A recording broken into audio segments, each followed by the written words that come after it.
Welcome, friends of the Square Circle podcast and fans of MLW. I am your host, Marie Shadows, and on this episode, I will be going over MLW Thanksgiving that happened on November 27th, 2021, and I really hope you guys had a wonderful Thanksgiving week, and you guys ate lots of food and was merry, and you definitely had a great time with your family members, as it's a time to just reconnect with people after a hellacious 2 years of being in this pandemic, as you know. And also, thank you for listening to this podcast episode wherever you are around the world. I appreciate all the listens, likes, shares, everything to get the word out about the Square Circle podcast, hosted by yours truly, Marie Shadows. MLW Fusion Alpha gives us a star-studded lineup with amazing matches, the continuation of the Opera Cup, and new champions. So, let's jump right into MLW Fusion Alpha on Thanksgiving.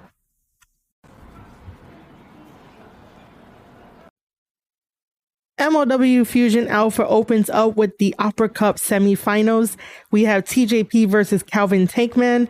If you've been following MLW the previous week or 2 weeks ago, Alicia had the scoop with Calvin Tankman, and Calvin is okay to wrestle. He managed to get staples and stitches in the wound that Alex King caused him a couple weeks ago, and he's able to wrestle in this match.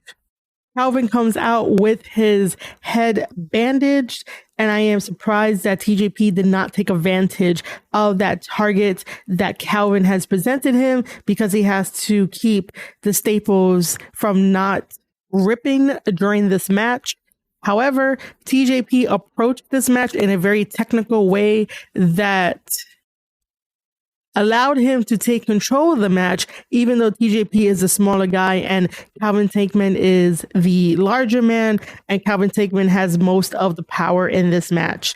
I do love calling TJP matches on this podcast only because of the technical side that TJP does in his matches, and you guys know me.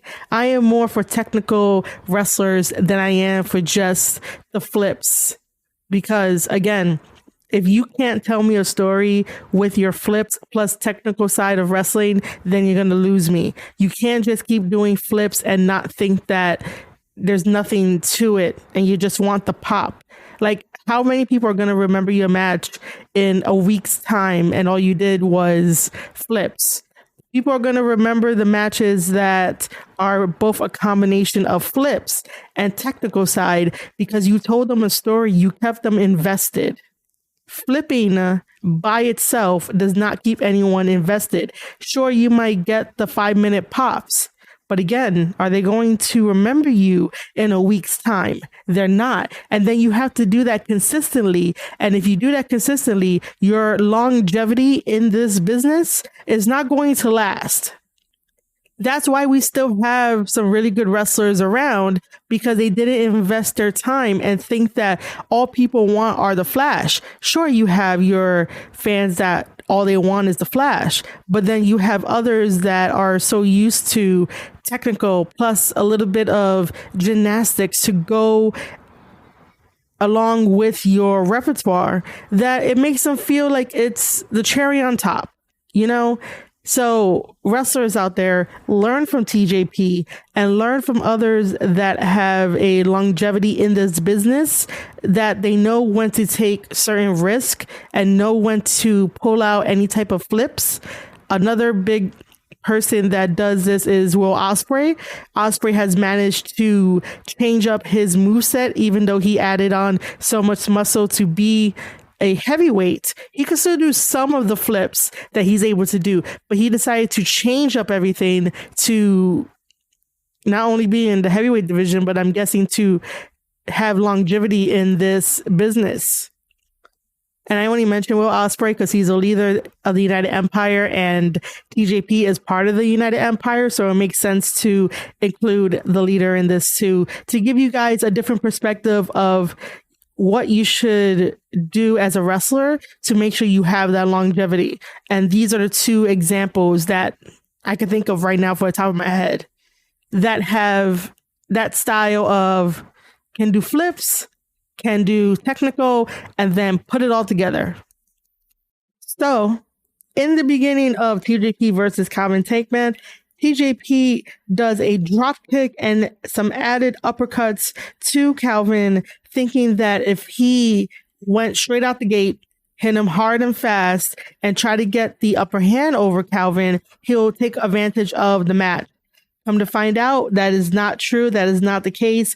Calvin Tankman uses his power and does an Irish whip to TJP, causing TJP to hit the turnbuckles and fall right down to the canvas with that strong power behind it.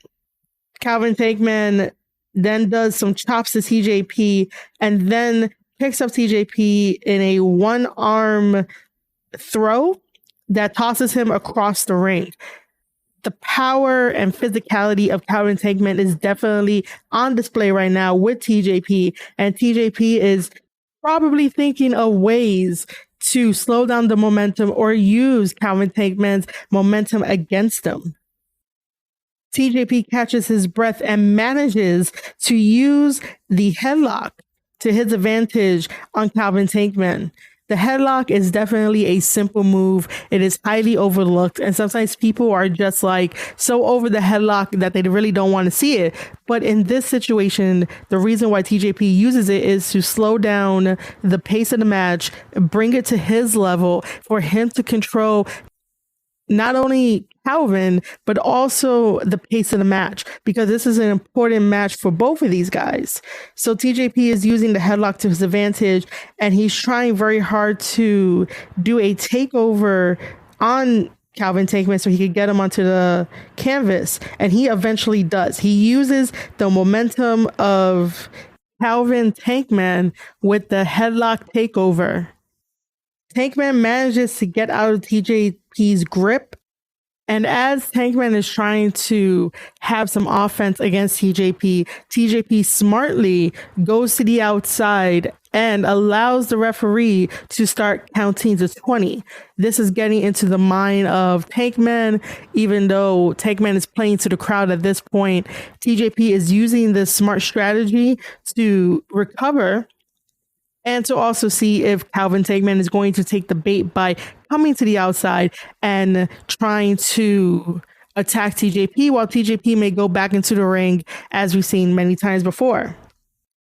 TJP does get back into the ring, only to be tossed across the ring when he tried to go power for power with Tankman. TJP rolls out, and Tankman follows right after him to throw him into the barricade. TJP decides to disappear underneath the ring, and out comes Alex Kane with his new associate. I believe it's Mr. Thomas, as we'll learn a little bit later on in the show. And that catches Tankman's eye. This is the first distraction in this match. As Calvin Tankman goes in search for TJP underneath the ring, TJP comes out and spits water into Calvin Tankman's eye, and we thought that was it. TJP goes for the cover. Calvin Tankman kicks out at 2. TJP uses his speed, climbing up to the top rope, does a high cross body to Tankman, and then issues some knees to Tankman as well. Tankman is fighting back against TJP until TJP manages to get him into the octopus submission hold, and definitely TJP wants him to tap, but that's not happening. After TJP releases the octopus hold, we have Alex Kane and his new associate attack Tankman while TJP distracts the referee. This really doesn't do much to Tankman, as Tankman runs at full speed and does the pounce on TJP.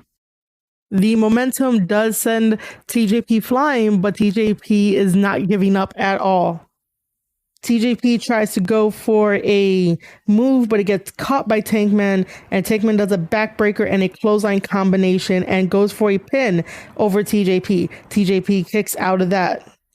Tankman manages to catch TJP in a devastating spinning back fist that stuns TJP.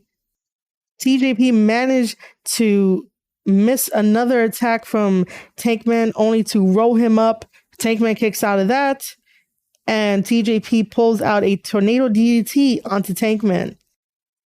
Calvin and TJP are fighting a little bit more, and TJP has his grip on the turnbuckle.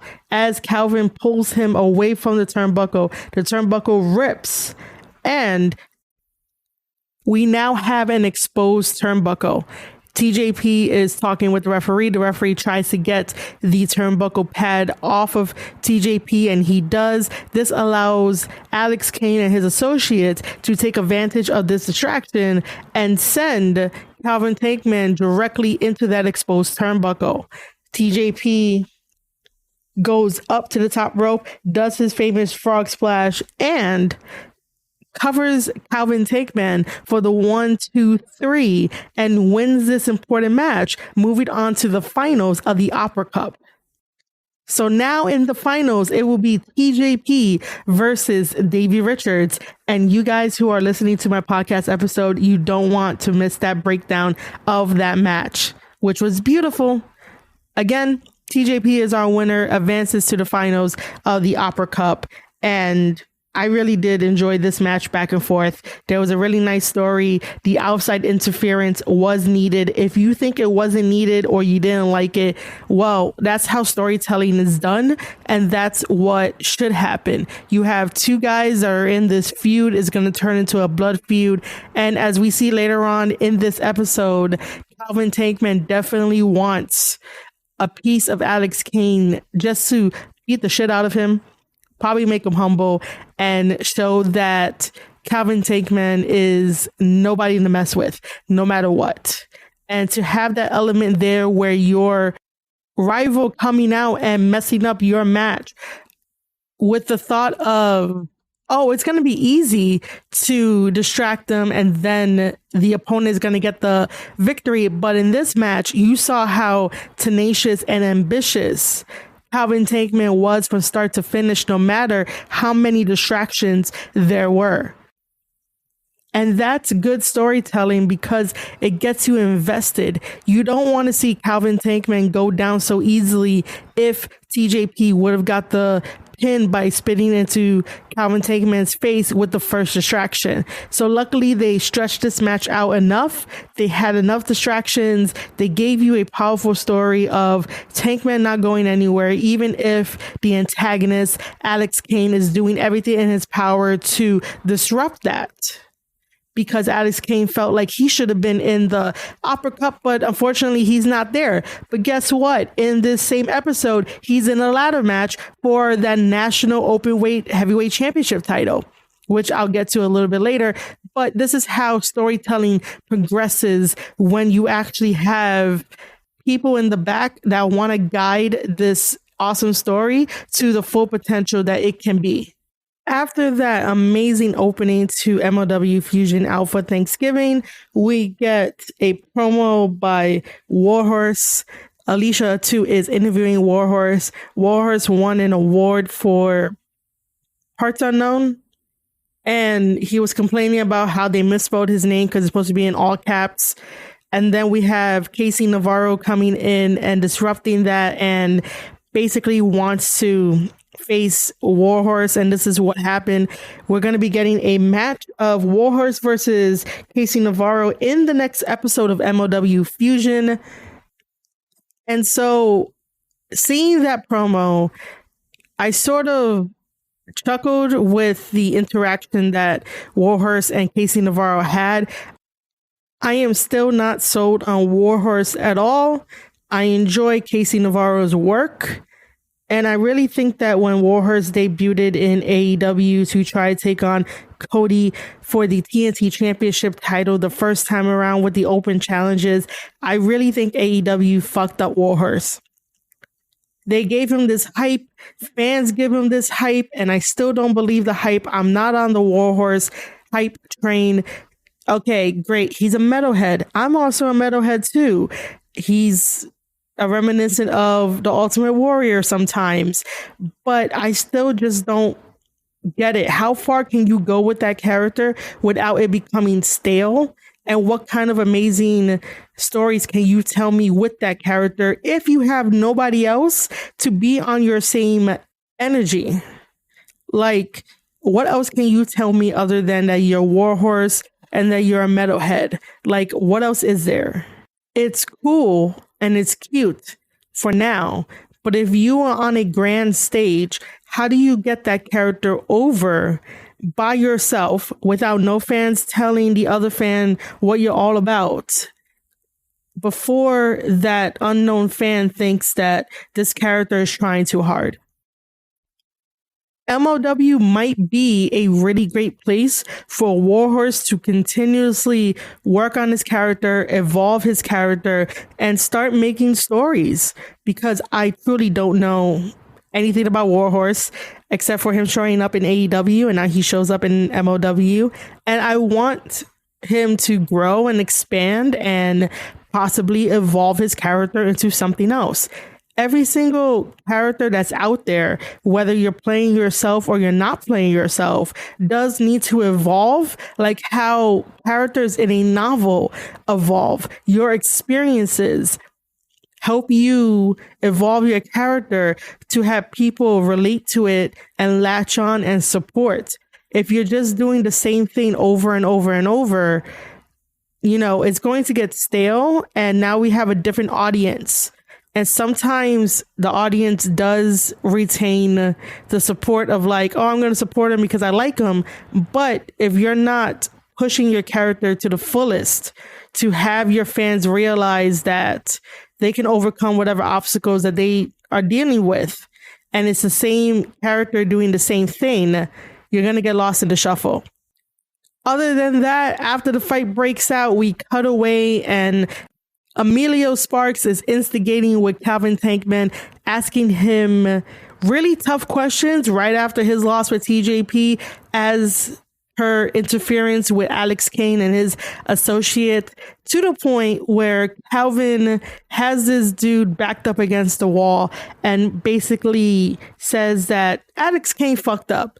Alex Kane should not have been there to distract them, and it's going to be all hell is breaking loose on Alex Kane once Calvin Tankman gets the okay to really beat the shit out of him. We do see throughout the night that Calvin Tankman does go after Alex Kane, but nothing really happens yet. Everyone manages to keep these two apart, and Alex Kane does really talk shit about it, but it's okay. You know, that's what happens. But eventually we will get Calvin Tankman versus Alex Kane in the future. Now we have our second match of MLW Fusion Alpha, which is Bud Heavy versus Gnarls Garvin. This is Gnarls Garvin's debut, and he beats Bud Heavy with a drop kick and a side suplex and a pin, 1, 2, 3. And then Gnarls Garvin cuts a promo explaining why he's there. I totally get it, but I am not captivated at all. After this match, we get a Hammerstone and Holiday promo led by Alicia Atout, and I really do love the chemistry between Hammerstone and Richard Holiday. They really do have me cracking a couple of laughs, cracking a smile. It's really wholesome when they get together and have a really funny promo. And then one of Cesar Duran's minions, I'm gonna call him a minion, comes and presents them with a gift for winning MLW War Chamber, and it's a whole thing of Rolexes. And Richard Holiday is blinded by the fact that these are 35,000 Rolexes, and Hammerstone is not buying any one of them. Hammerstone is like, no, we're not having this. We're gonna send it back. And Richard Holiday is just like, yeah, they're probably fake. It's really good chemistry. They sent the gift back, which, by the way, they should never do that. If a Spanish person or anyone that acts like they're in the mafia, and if they send you a gift and you send it back, that is a no-no. You better have some type of life protection. You better have some type of protection, because that is a disrespect in most cultures when you refuse to take their gift after winning something. If you send that gift back, you better pray for your life. That's all I'm saying. And now we come to the main event of MLW Fusion Alpha on Thanksgiving. It is that amazing ladder match for the vacant National Openweight Heavyweight Championship title that Hammerstone once held, but relinquished it once he got the MLW World Heavyweight Championship title. In this match, we have Alex Shelley versus Alex Kane versus Zenshi versus Myron Reed and our mystery competitor, ACH, which, by the way, I'm saying it right now, I am not a fan of ACH the same way that I am not a fan of Lilo Rush. Just so you guys know. This is a ladder match, so you know it's going to get crazy. And here are some of the highlights in that match that I'm going to be sharing with you guys. There is a double suplex by Alex Kane. Alex Kane is starting off early with his suplex count, which I believe he's still doing even though he has a new associate. Shelley comes in and goes after Alex Kane. ACH helps out, but does a crossbody to Shelley instead. Alex Kane got out of the way. Then she always steals the show when he's in these matches, and he tries to jump and grab the belt. His fingers touches that belt as he jumps from the rope to try to grab it without a ladder. That would have been moment of the year if he actually did grab it. Zenshi and Reed get hit with the ladder by ACH and Alex Shelley. Alex Shelley is so methodical and so smooth in his long history career that he does a dragon screw through the ladder on ACH. ACH was trying to climb up to grab the belt. Alex Shelley was like, nope, and then dragon screw. We get a cutter on the ladder. So Myron Reed goes for his cutter, and Zenshi pushes the ladder further in. So that way, when Myron Reed comes down, his back smacks that ladder. Zenshi somehow ends up in between one of the ladders and gets compressed as Alex Shelley hits him with a move, and Zenshi takes the full force of that. Sometime later in the match, ACH does a suplex to Zenshi, and then we have an exploder suplex on the ladder by Alex Kane to ACH. Everyone is going up the ladder. This is a few moments after everyone decided to beat each other down. They set up the ladders in the middle of the ring. Everyone is climbing it. Everyone is punching each other to try to get some type of advantage to get the belt. Zenshi does a head scissors takeover to Myron Reed, and that takes both of them off of the ladder. Alex Kane comes in with a choke on Alex Shelley, so that way Alex Shelley does not make his way up the ladder. And as Alex Kane is making his way up the ladder, he grabs the title, he pulls it down, and Alex Kane is our new National Openweight Champion. But there's not really much time to celebrate because Calvin Tankman is not far behind. He comes down the ramp and he's really trying to push his way through the security that's holding him back. And Alex Kane is just smiling at him and thinking of Calvin as a afterthought as he tries to celebrate in the ring of being the new National Openweight Champion. And that is how MLW Fusion Alpha Thanksgiving ends, with Alex Kane being our new champion. Will Alex Kane be a fighting champion? Who knows? Only time will tell. Will he give Calvin Tankman a shot at that championship title? Probably not. Probably not right away. But am I excited to see Alex Kane versus Calvin Tankman? Yes, I am, because of the story that they've been telling over the past couple of weeks. MLW is good at telling their stories. MLW is definitely good at piecing together their shows that make it feel like a movie and make it feel worthy of watching it for an hour, even though sometimes I want more, but less is more. That's what I go with. All right, ladies and gentlemen, that is my review of MLW Fusion Alpha on Thanksgiving. I hope you enjoyed this episode of the Square Circle Podcast, hosted by yours truly, Marie Shadows. And here are some ways that you can help the Square Circle Podcast out with minimal support. If you enjoy the audio podcasts, please head over to anchor.fm/Square Circle Podcast. This will also be available on Spotify, Apple, and Google Podcasts.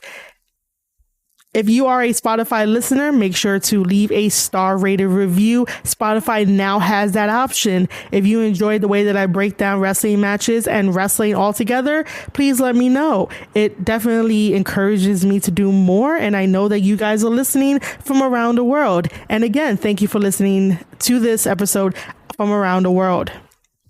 If you want the video side of this podcast episode, head over to youtube.com/Square Circle Podcast. Make sure to hit that subscribe button, click that bell for all notifications, and leave a comment, leave a like. Let me know that you enjoyed this episode too. That helps out my numbers. That helps out the algorithm. You guys heard this all before. Any support, I appreciate it. I appreciate you guys. If you want me to continue to talk about professional wrestling and get in on the conversations, head over to Twitter @Marie_Shadows is where you can find me talking wrestling 24/7. And one last new thing that I've added on to my list of plugins, I decided to create a Ko-fi page, KO-FI. This is very similar to Patreon, except that Ko-fi meets all of my needs as a creator. I have a lot of skills. I have a lot of talents, and Patreon was not able to help me figure out what I want to give you guys as a give back for all the support you've been giving me. I just want to give it back. So head over to www.ko-fi.com/Marie_Shadows, where you can definitely continue your support there by picking a membership tier or just giving $3 to buy me a hug for one time only. I hope to see you on social media. Come say hi.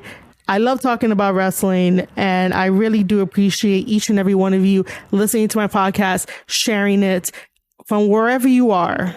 You are amazing, and thank you so much. All right, ladies and gentlemen, you have been listening to an episode of the Square Circle Podcast. I am your host, Marie Shadows, and I'll see you guys on the next one.